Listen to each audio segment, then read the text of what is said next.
Ça sert à rien, t'es dans ma tête, c'est pas en me touchant que tu prendras le contrôle de moi-même.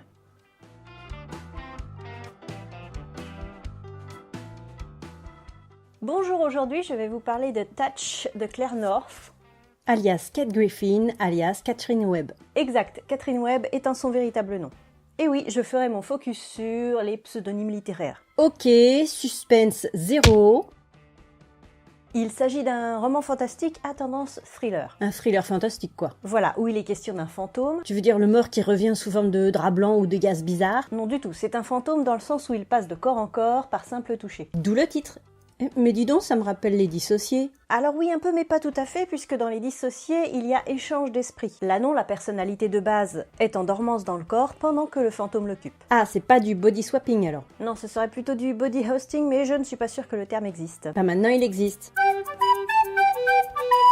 Bref, ce fantôme-là, Car il n'est pas le seul de son espèce. qui est appelé Kepler, C'est un nom de code. est bien décidé à retrouver l'assassin d'un de ses hôtes favoris. Qui était en fait une hôte. Il y parvient et porte cet assassin un bout de temps afin de retrouver qui a commandité ce meurtre. Et il tombe sur un très gros morceau. Puis en passant de corps en corps, il en découvre encore plus sur ce très gros morceau. De surcroît, on a aussi des flashbacks qui nous en apprennent plus sur son passé. On sait comment il est devenu comme ça? Oui, Et tu ne vas pas nous le dire. non. Chaque flashback nous en apprend donc plus sur qui il est et ou sur ce qui lui arrive maintenant. Kepler a été agent immobilier. Il vendait des maisons? Non, il choisissait des corps adéquats pour d'autres personnes comme lui. Mais ce n'est pas tout. Il lui arrive aussi de faire des boulots de vengeance pour certaines personnes, En endossant le corps d'une personne et en lui faisant dépenser tout son argent par exemple. de remettre des gens dans le droit chemin. En endossant leur corps et en leur faisant reprendre des études par exemple ou arrêter la drogue. En gros, c'est quelqu'un qui peut être vu comme un ange gardien ou comme un danger potentiel. Oui, t'imagines qu'il touche le président de n'importe quel pays?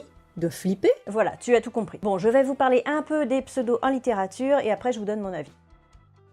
Un pseudo, Ou plus exactement, un pseudonyme du grec pseudès faux et onuma non. c'est, comme son étymologie l'indique, un faux nom. Mais attention, ce n'est pas un délit d'utiliser un pseudo. Sauf s'il porte atteinte à l'ordre public ou s'il constitue une usurpation d'identité. Beaucoup d'écrivains ont utilisé ou utilisent encore un ou des pseudos. D'ailleurs, on vous met un lien vers une liste non exhaustive en barre d'infos avec plein d'autres liens, comme d'habitude, si vous voulez en savoir plus. De François Rabelais Alcofibras Nazier, dont c'est l'anagramme, à Joanne Rowling, J.K. Rowling et Robert Galbraith, en passant par François-Marie Arouet, Voltaire, Roman Katsev, Romain Gary, Émile Ajar, etc., et Stephen King, Richard Bachman, et tellement d'autres. et t'as oublié Jean-Baptiste Poquelin, Charles Dodgson, Aurore Dupin, Boris... Stop, je sais, je ne peux pas tous les citer, ce n'est pas le but. Je vais vite fait expliquer pourquoi certains écrivains utilisent un ou des pseudos. Ok. Mais vous, dans les commentaires, vous pouvez lâcher tous les pseudos d'auteurs que vous connaissez. Alors, pourquoi utiliser un pseudo quand on est écrivain? Eh bien, pour plusieurs raisons plus ou moins différentes. Durant certaines périodes, voire dans certains pays, Pendant une guerre, par exemple, ou si on n'est pas trop d'accord avec le régime en place, pourvu qu'il soit plus ou moins totalitaire. il s'agit de se protéger soi et ou sa famille. Et c'est aussi parfois l'inverse, pour se protéger de sa famille ou pour se débarrasser d'un statut social dont on n'a pas envie. Oui, et ça donne aussi une certaine liberté de ne pas écrire sous son propre nom. Un écrivain peut aussi vouloir faire la distinction entre sa vie privée et sa vie publique d'artiste. Voire créer une sorte de mystère.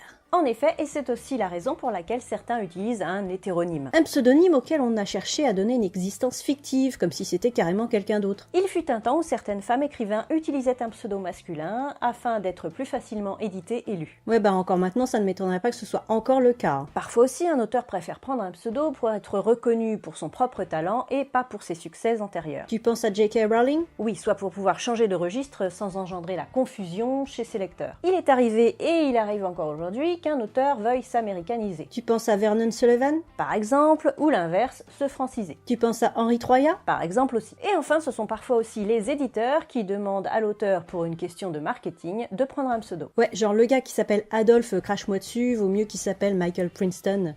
C'est plus classe. C'est sûr. Au fait, Catherine Webb, pourquoi elle a deux pseudos? Eh bien, je pense qu'elle a préféré prendre un pseudo pour chaque genre différent. Elle a commencé à écrire assez jeune et sous son propre nom des romans young adult. Kate Griffin lui sert à signer les romans de fantasy un peu plus adultes. Et elle signe Claire North ses romans et nouvelles un peu plus fantastiques ou SF comme celui-ci. Mon avis?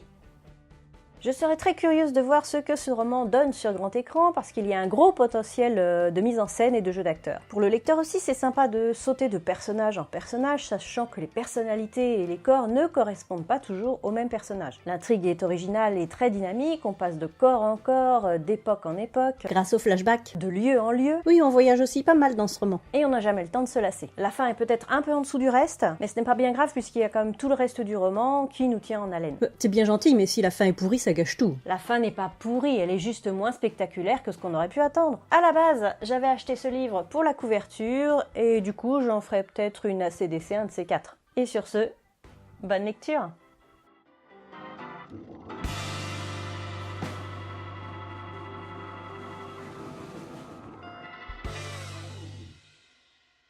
Mais alors, des parenthèses, ce sont des pseudos?